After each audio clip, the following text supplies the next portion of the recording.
Thank you, everybody, for being here.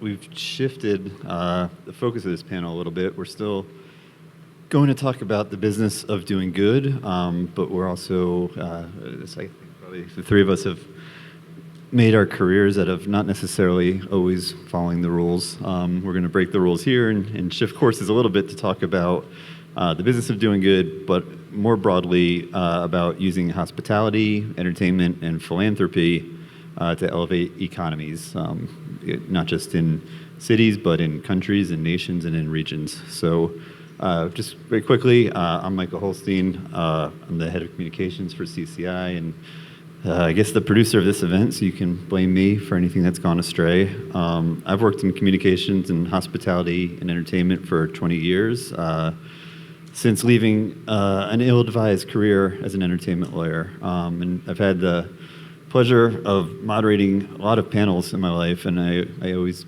say I'm the least accomplished person on the stage, and sometimes that's just humility, and I'm actually the most accomplished. But in this case, the least accomplished part is entirely accurate. There's no false humility, because these two gentlemen seated next to me have done amazing things that you're going to learn about and hear their stories. So I'm going to introduce them both briefly, and then we'll have a couple questions. And as you'll see, these guys don't need much prompting to roll with stuff, but hopefully we'll have some time at the end and be able to take questions from anybody who has them. So first, to my immediate left here is Keith Weaver. Keith spent over 20 years at Sony Entertainment Pictures, where he was the executive vice president of global public policy and external affairs, among many other titles. In 2017, Keith and his lovely wife, Fawn, launched Uncle Nearest Premium Whiskey.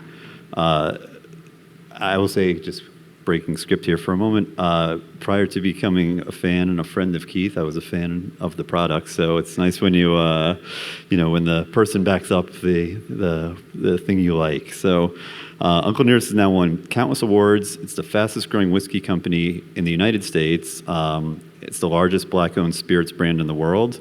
And maybe most importantly, and of most interest to what we're doing here, the story of Uncle Nearest is carefully woven into the brand. And as Keith will tell you more, it's the first spirits brand in the world named after an African American. In addition to his work with Uncle Nearest, Keith is the owner of the Humble Baron Bar outside of Nashville, which is the longest bar in the world. You can check that in the Guinness Book of World Records. It's true. And a public service announcement that next year for July 4th we'll be having a very big concert there, so you're all invited. And he's also the CEO of Nashwood, a hospitality company with an expansive vision to revitalize the state of Tennessee, and one that's sort of analogous and applicable to revitalizing urban economies, catalyzing new cities, and just in line with the mission of CCI and of this event to lift people out of poverty. So this is Keith, and to Keith's left, a man of no less talent and import, is Chauncey Hammett. So tell me if y'all have heard of any of these brands or people. Mountain Dew, Grey Goose Vodka, Blue Moon Beer, Jay-Z, Pepsi. Those are familiar names, right? And they all have one thing in common. They've all been amplified by Chauncey. So Chauncey is the CEO of the Formulation Group, where he leads a team that's focused on accelerating concepts using a multitude of innovation challenges. His work is amplified by a culture-first approach and a motto that sort of forms the backbone of this panel, which is doing good is the new cool.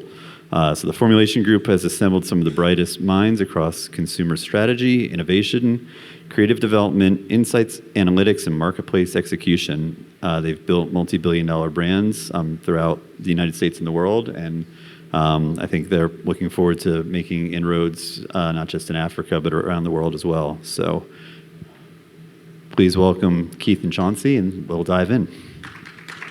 Thank you. Wow. Thank you. So Keith, let's start here. All right. Tell us the Uncle Nearest story and how you've used how you built the brand and how you've used the success to help transform an economically challenged area in the United States, and how, in doing so, you've kind of created a model and a replicable platform that could be analogous to revitalizing or starting new cities, revitalizing cities, building SEZs, and even helping develop nations. Yeah, that's good. So first of all, it's great to be here with everyone. And on this panel, Michael is, as he said, a friend, and Chauncey is a friend, and we're a client. So there's a lot of connectivity here. And I know first time we've been on anything like this together, so it's really great. But briefly, the story of Uncle Nearest is this. Uncle Nearest, that was his term of endearment by his family, anyone that knew Nearest Green. And Nearest, he was an enslaved man, enslaved in Maryland, and then he found his way into Tennessee. And essentially, Nearest was the teacher, mentor, friend of someone we also know in spirits, Jasper Newton Daniel, Jack Daniels. He's the first black man that we know of, but African American on record as a master distiller in the country. And so coming to that story, my wife and I were traveling on business in Singapore, and we have a morning ritual, which is basically a board meeting. The board meeting is we read newspaper articles and we have coffee. And there's some ground rules, but generally it doesn't pertain to either of our respective businesses. And we're so captivated by the story because the article on the cover of the international edition of the New York Times read as follows: Jack Daniels embraces a secret ingredient, help from a slave. And so we were like, oh boy, I hope Brown-Forman, parent of Jack Daniels, if they're ready for all that smoke, because typically those stories go a certain way. Someone was beaten, something got stolen, very different. And so the fact that in the context of a very brief New York Times article that this was highlighted in such a way, it really captivated our interest. Because of my background in entertainment, I thought about, I wonder if Brown-Forman is prepared from an intellectual property perspective, because we had Spider-Man, and so someone was always trying to squat and take the URL or some variant of the URL for Spider-Man movies and content. And so we Google searched from our hotel room and found that Jack Daniels had done no work to protect the intellectual property of this person who taught Jack Daniels, according to them. And so we started that, and I just thought, we'll start these like applications, we'll secure these URLs, and then someone will call me and the roles will be reversed. Someone's gonna pay us now for this.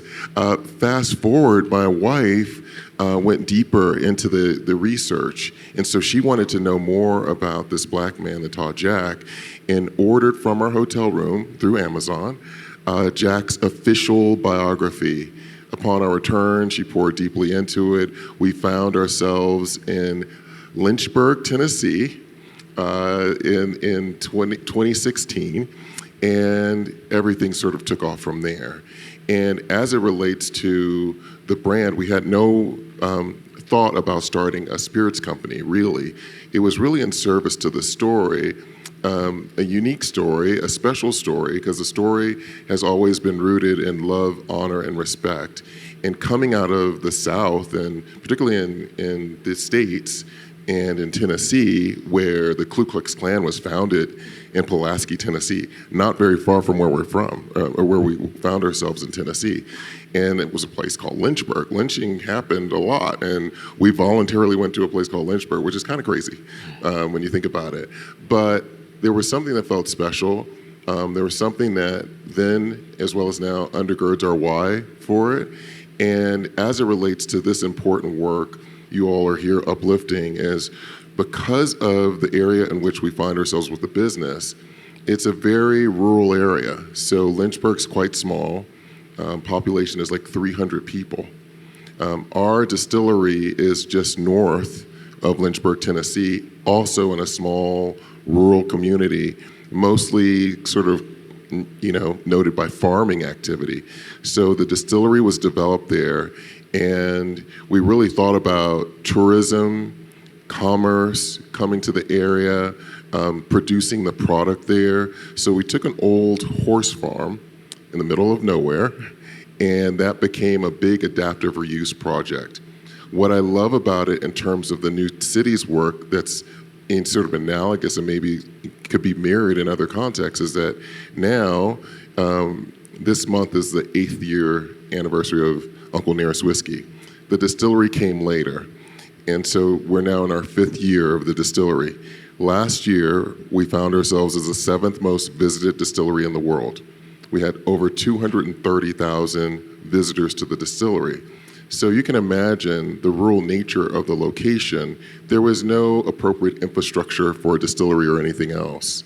With tourism, there's no place to stay that's appropriate to stay when you get there. The roads are insufficient. The water sources are limited. But because of the success, tied into a story, tied into something that captured sort of the imagination and the interest from consumers and visitors, there's housing that's being developed now.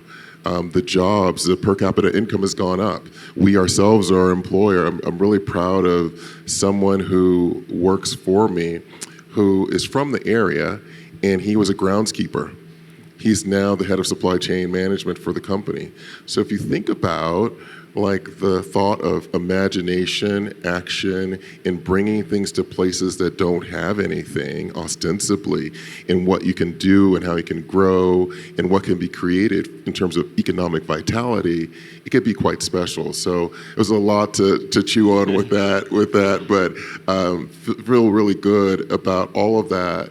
And I know there are people here from all over the world, but because we're in Africa, it's really exciting to us to be here because of what's happening. The growth is extraordinary. And so there's so many opportunities because of where things are technologically to build cities, not only with some economic vitality, obviously, but smarter cities that are, the advancements that we have. It's really great. So thank you again for having me here. And then, I'll pause for now. I'm sure we'll have more to talk about. We will definitely follow up on your plans for global expansion, but 2 things that kind of came to mind right away. First is just side note.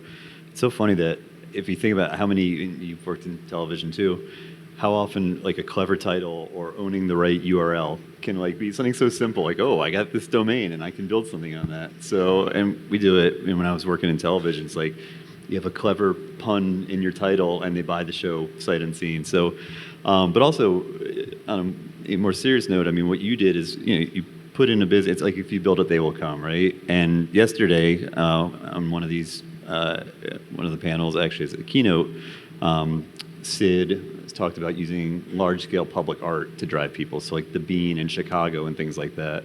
So again, it's a lot of times it seems like, something that's not necessarily instantly like, oh, we're putting up Starbucks here, so it's going to draw people. It's the surprise things that serve as a catalyst for growth. And I think also, super important in all of that is that you guys do genuinely lean into, embrace, and exemplify the story. Right? And the storytelling is at the heart of your business. And maybe that's probably a good way to have Chauncey get involved with us here, and because you've built some of these massive brands that we talked about before, and I think you can please elaborate on this, but tell us a little bit how you built those brands or amplified the brands, and especially maybe the power of storytelling in doing so. Yeah, well, thank you, Michael. Well, first of all, Michael made me sound much cooler than I really am. It's funny. So, so I spent over 20 years in corporate America, and I would say Keith Weaver and Fawn Weaver are the reasons why I launched the Formulation Group. And by the way, I didn't know them at all. And when I said the reason, it's because of purpose. And so you hear all these cool things about brands and, culture and advertisements and campaigns, but really what's at the center of that is insights. And we joke all the time, because I think when people first meet me, they hear all this other, oh, you must be super cool. No, really what I am is an insights person. And the insights right now that's driving me from a passion standpoint is purpose.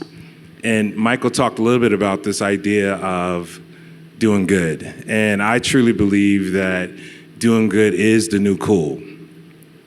I grew up in New York City when, New Yorkers always think they're really cool, right? It's just like, I'm sure, so because it's a melting pot, we think we're really cool. But as you drive within the brand building process, and at the center of it, it has to be purpose. And this idea of cool is really something that I think we all should really hang on to. As we think about brands, you look at Uncle Nearest, and Keith and Fawn, and you look at this combination of Keith's partner here, Fawn Weaver. You think about the insights behind the growth and like women executives around the world, right? And specifically, if you look at even in the U.S., Black women specifically, the fastest growing entrepreneur in the U.S., the most educated group in the U.S. So this idea of leading with insights is super cool. We just left Johannesburg, and we were down there with Amadou and team at the BAL, and looking at the expansion of sports in Africa, specifically basketball. And when you really look what's behind, everyone see the sneakers, the kicks, the music, the lifestyle of basketball. But when you peel back the purpose of what Amadou and team are doing and building communities and giving people opportunities, not just on the court, but off the court. I mean, they're building careers. And so they're building courts, they're building new resources in local markets. So I know there's a lot of entrepreneurs here, there's a lot of investors here as well. I would say really dig deep from a purpose perspective. Listen, I've worked on many brands. Grey Goose, I created Douce Cognac, I was a chief marketing officer at Pepsi.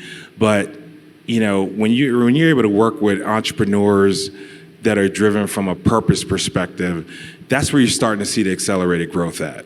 Like that's where the true ROI is. That's where the money is, and that's where the sustainability is. And so I think that as we all, and by the way, I'm not cool at all because this is my first time on the continent, right? And so I'm a little like, I'm behind here,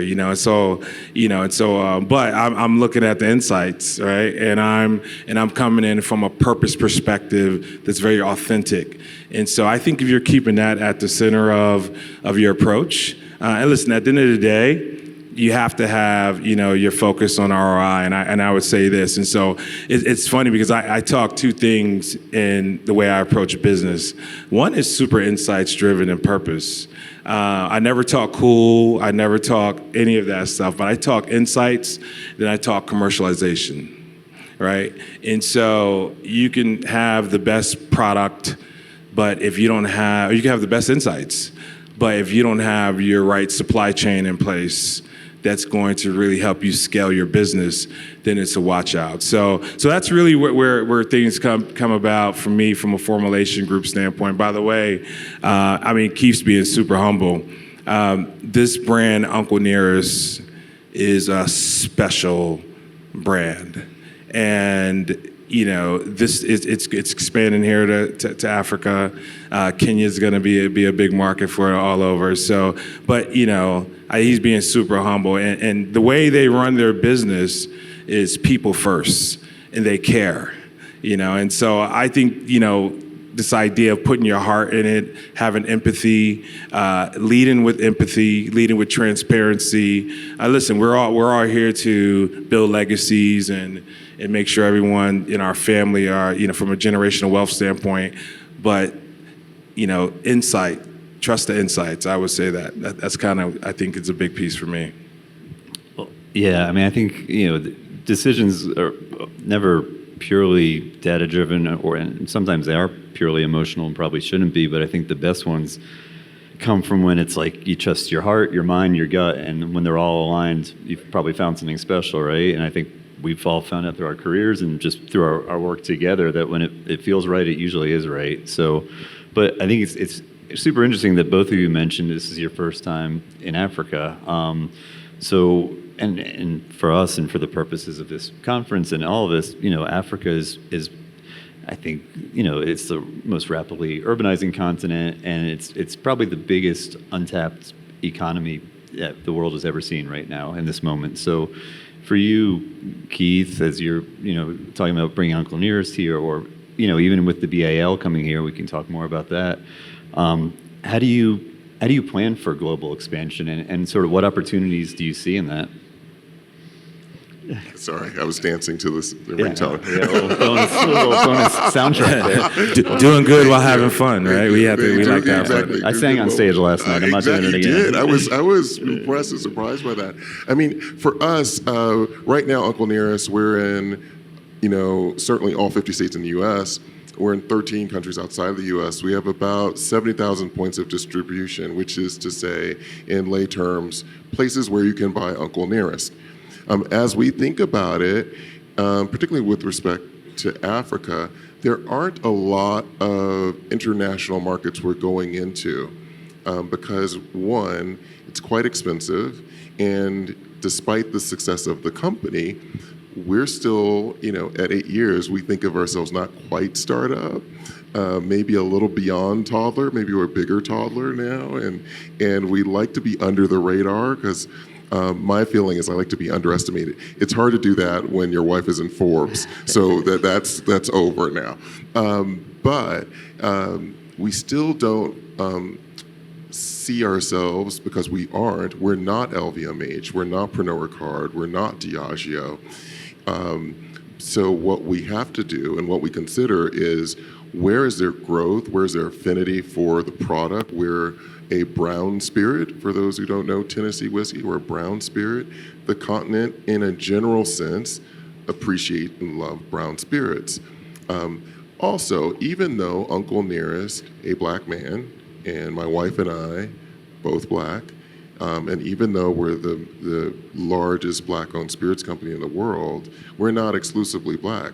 But what we do have is the origin story of many black Americans. It's rooted here, obviously. The origin story of Tennessee whiskey is in part made special because of a filtration process that has its roots in Africa, which is called charcoal mellowing. It's a filtration process. And so we think about storytelling and what connects us, and when we think about growth, and when we think about opportunity, Africa is clearly 1 through 5, if not more, on that list. And right now, from a policy perspective, in our administration in the U.S., there's a lot going on, you may have heard, with respect to lots of topics, but one of them is tariffs and how they impact businesses, certainly domestic U.S. businesses, from a sort of a political perspective, how it impacts businesses in the country, who our trade partners are. We still find that amidst all that Africa holds promise for our sector. Why? Because one key part of storytelling is, you're able to go on the news. You can talk about things. We really like, at our company, earned media, which is to say, the news comes out and tells the story of Uncle Nearest. And when we're on the news or we're on a TV show, then that's free, juxtaposed to a marketing campaign, which Chauncey's led many brilliant campaigns, can be quite expensive. And so there's a lot of excitement around it. What we're doing now, like Chauncey mentioned, for me too, my first time embarrassingly so on the continent, but already the reception has been wonderful, feel at home. And so I think it's really great, and we're excited to learn more first in every respect and figure out a pathway that makes sense for our company. Yeah, hey, can I just build on that? Because throughout my career, we always talk about storytelling with brands, and I thought I was really doing storytelling until I met this group. And they're really storytelling. The other thing Keith didn't mention is that they just acquired the original Martell estate in Cognac, France. And so they're not just getting ready to launch a cognac brand, they're launching a cognac business with how many acres? Oh gosh, that one is. That's when you know it's alive. You have to go like this. We've got we own the largest amount of Grand Champagne vineyards in France. And one thing, just to hop in real quick, Chauncey, on that is, we feel like, much to Michael's point, capturing the URL, what's the online real estate related to a business, do all that first for those who are entrepreneurs or investors in businesses, for sure. But we feel it's important to own the land. There is displacement that can happen if you don't have ownership. There's something that's grounding to have that there. We like to say you have to have provenance in what you do. So I think that that's a critical piece there. Yeah, and the other thing is, and I'm going to just keep going here, is acquired the original organic premium vodka in the U.S. through acquisition. They also, which I manage for them, the Uncle Near's Venture Fund, in which they invest back in BIPOC and women-owned spirit brands as well. And so, like that impact, that storytelling, that lead-in with purpose is really, and I always tell them, I say, what's driving you guys and what's driving the brand is beyond a strategy on a spreadsheet. It's beyond what you put on PowerPoint. It's true purpose there. It's being driven. I told you both they were too humble and modest, and they're cooler than they let on. And there's still more. You're getting like 10% of the coolness of these guys. So we're running a little bit short on time. I want to leave some time for questions, but before we wrap this part of it up, we'll go back to the original focus of this panel, and that's the role of philanthropy in building business and in building cities and things like that too. So, Sean, Steve talked about that. I don't want to mess your awesome slogan. Doing good is the new cool. Keith, you have through Uncle Nearest, the Nearest Green Foundation. So, can you maybe talk a little bit about the foundation, the work you do, and then also sort of more broadly how philanthropy can help be a catalyst for new cities and new opportunities as well? Oh, I love that, because now people focus almost exclusively on the commercial success of the business. But in reality, you heard me sort of talk through the origin story, how we came to the story of Nearest. The initial push was around sharing that story broadly. And why do we want to share it? We thought it was special that there was this relationship between a black man and a white boy then. That was a story of teacher, mentor, friend, love, honor, respect, in a time where coming just outside of the Civil War, and as I mentioned, near Pulaski, Tennessee, where the Ku Klux Klan was founded. And so just as we think about a polarized environment and a divide between black people and white people, the fact that this humanity and this connectivity was something special. So we initially focused on, wow, let's share that story. We thought it would be through book, TV, film, that sort of thing, which, by the way, there is a book, there's a film coming, so we're not missing the mark. I worked for Sony Pictures, obviously. There's storytellers here. We're not going to miss that. But the other piece that we thought was really fascinating is that Nearest Green was not just the first employee. He was not just the first master distiller of Jack Daniels. He was the highest paid employee. Notice I didn't say black employee. Again, coming out of the Civil War, that was unique in a highly segregated environment. And in his lifetime, he amassed wealth. So over time, due to financial illiteracy or a lack of literacy, maybe a better way to phrase it, the wealth was lost.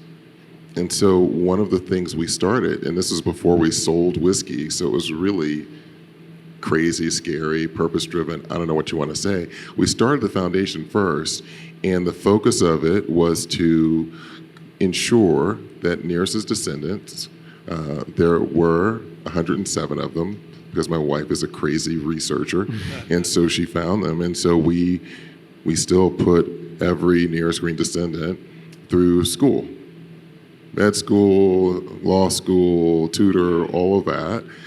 It's expanded now because thankfully people bought whiskey, and I'm not poor. That's good. So it's now focused on, wow, this is unfortunate that we have all of these distinctions, most awarded, the largest black, because we're in 2025. Doesn't make sense. So what are the other brands, spirits companies in particular, that look like us? Why are there no others? And so we're thinking about capacity building through the foundation. There's opportunities. People don't always get the level of expertise that Chauncey has. But through our foundation effort and the work of our collective companies, we're able to talk to spirits companies to give them branding feedback, liquid feedback, so that they have a chance of success. The other is, as we look to hire people, there was a lot of criticism, certainly domestically, around why are there no women in leadership of these spirits companies? Why are there no people of color running these companies? Well, when you look at the pipeline, to be clear, there weren't a lot of people in the pipeline to hire. So criticism noted, but what are we going to do about it? And so a lot of the work of the foundation also focuses on what's the pipeline, what's the plan, what's the opportunity, because at least for people of color, when you're the first and when you're coming up, your family, certainly was true in my family, they wouldn't have encouraged going into spirits unless I was going to talk about the Holy Spirit and then go to church or be a pastor or something like that. They focus on medical, law, engineer. And so as a result of that, you don't have people that are sitting at the top of these companies, right? And so those are the things that we like to lift up. The reason why I love the question in this panel so much is that sometimes your why results in something that's unintended, which is the commercial success of it all. A huge piece of what we have that's special, Chauncey touched on it a little bit, which is my wife, who is officially my boss now. She's our CEO. So I don't know what I did. It was really dumb. I made my wife my boss, or she made me her employee. She was your boss before. She was my boss before, but now she's officially my boss. But the way that we move is fueled by the fact that she, as a Black woman, has a unique perspective. Her leadership team comprised of women, not because she was prescriptive to say, I want a woman here and here and here. That doesn't work so well, by the way. But she wanted different viewpoints, right? And then the last part I would say is this, is that the authenticity connected to how we do and what we're doing and what we say and how we present is appealing to people. And so for those who are considering like how you come about whatever great idea, think about your why first. You can have philanthropic as the ground floor of what you do. To Chauncey's point, you still have to think about the ROI because it's your investment, it's your time. You may have bigger investors as we do, but those things drive impact in multiple respects. Right. Hey, I just want to build on that real quick. So in 2019, a business partner of mine, his name is Cortez Bryant. I mean, he's responsible for some of the biggest music acts, Drake, Lil Wayne, Nicki Minaj. We founded this space in Atlanta called Culture Lab, ATL Culture Lab. And it's right in the middle of this area called the AUC, which is the Atlanta University Center. It's everything from Georgia Tech to Spelman College to Morehouse College, you name it. And we say we wanted a space for young people to thrive and get a chance to learn from people like the gents sitting here on the stage. And so we did that just from a purpose-driven perspective, not expecting nothing out of it. And then after a while, we were like, hey, we should just start kind of understanding and learning them more and asking them questions about their thoughts on brands and things like that.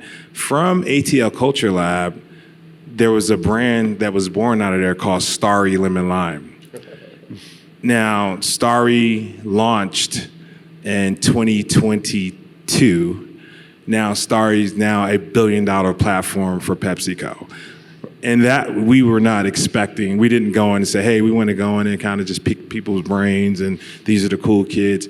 We wanted to we said, hey, we want to give these kids a safe space and a way to nurture their thinking and things like that. So again, this idea of purpose. And I think the other thing what Keith was talking about on Fawn's approach to women leadership, I mean, I would just say this, whether you're a CEO of a company, whether you're an investor, whether you're an entrepreneur, look at the business case, right? Look at the business case of diversity. It's a business case. It's not just a feel-good thing. It's a true business case. So I'll just say, make sure you focus on that. Can I just say that he just, talk about humble, he invented Starry, a multi-billion-dollar brand. Well, the young people invented Starries. For Pepsi, Yeah. and it's one of many things. So he's just a little breezed by that.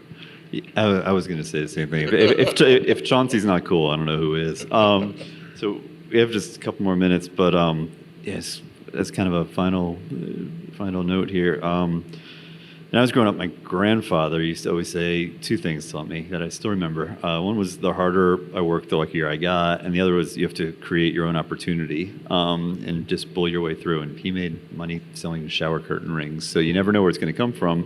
But I think the common through line that throughout this conversation and really throughout this weekend or these couple days here is opportunity, right? So what advice or guidance would you give to the young entrepreneurs, the future city builders, people with big dreams about how to seize an opportunity and capitalize on it? I'll be brief and just say, big, bold, audacious. You've heard it before from. Mike's going out.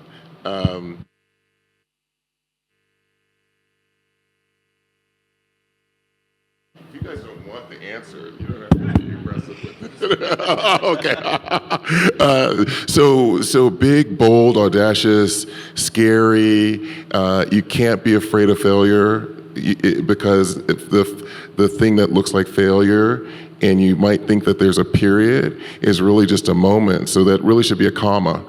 And sort of the tenacity to keep moving forward is what keeps you from, great success, or maybe, not optimizing and getting where you need to get to. So I think that's probably the biggest for me.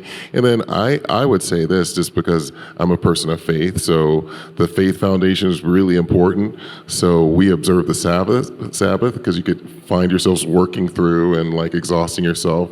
And in doing that with my faith, which is Christian, I end up on the other side of that Sabbath with some phenomenal, brilliant idea. And I call it a brilliant idea, not because it's mine, it's because, the Lord gave me that idea. Oh, thank you, Father. I'm obedient to you, and then you're blessing me. So those are mine. Chauncey? Yeah, I think that word you just used, Keith, bold. Listen, this is a new game out here now. And if you are looking to take your company, your business, your product to the next level, you're going to have to amplify yourself. And I know it's tough for a lot of people, but you're going to have to put yourself out there. And so, and by the way, I'm preaching to myself at the same time, just so you know. So, it's tough because a lot of times we think about business and it's not necessarily about ourselves, but you have to tell the story. People are going to buy into you, right? And so just make sure you're telling the business of you. Right? Amplify yourself and be super bold. I love that you use that about it. So, yeah. So I've seen that my numbers on the clock here have turned from green to red, which means that, not surprisingly, we've rambled on longer than planned. But I think we have time maybe for just one or two questions if anybody has any. My question is, it's your first time in Africa. Congratulations. For this journey, I think it will not be the last. You will also visit all Africa, yeah? Okay, so my question is, what is exactly your business? I didn't understand if it's on entertainment, you have, yeah. I have many verticals. So the primary one, the business that folks focus on the most is in the spirit sector. So it's a Tennessee whiskey is the first product, Uncle Nearest Premium Whiskey. And then we acquired a vodka company called Square One. And as Chauncey mentioned, later this year, we're launching a cognac brand, which has not yet been revealed in its name. And then from the introduction, what Michael covered is I couldn't quite shake my entertainment roots. And as I was thinking about the guests who came to the distillery, I was like, well, what's that experience like from a guest perspective? What are the stories that could be told? How do you apply? There's a book I love called Unreasonable Hospitality, where you're going beyond to make sure that the guest who comes into your establishment really has a phenomenal experience. So I began to think about development in terms of creative development, storytelling through TV and film, which is what I work on a lot with this guy to my right, who's brilliant at that. And then I thought about places where we are, and it applies to the New Cities initiatives is, wow, you get here and there's no place to stay. How do I change that? I'm building a hotel, so I'm a hotel developer. We need amenities at the site. Oh, what would that be? And to the point of not being basic, but rather being bold, sure, a bar would be cool there, but let's build the world's longest bar. It's 1/10 of a mile long. It takes 60 people to operate the bar without getting into the kitchen. So there are multiple different components. I think some could say, Keith, you need more focus. I say no, life is short, and I can do this, wide defer. So all those things have a connective tissue to them, and that's why it was probably like, what does this dude do? He's like real estate, hospitality. What is it? So it's all of those things together. And thank you for being here. Keith's sparring. I was saying, I just build products. That's all, and hang with cool people like Keith. Well, these are both two unreasonably humble people. Keith's bar in Nashville is called the Humble Baron, and I think maybe now you understand why. So we thank you, Keith and Chauncey, for being here. Thank you for listening. Thank you for participating in this event. And we hope you'll all be able to enjoy Uncle Nearest throughout the world in short order. Thanks, everybody. Thank you all. Thank you for being here. All right. Thank you, Mike.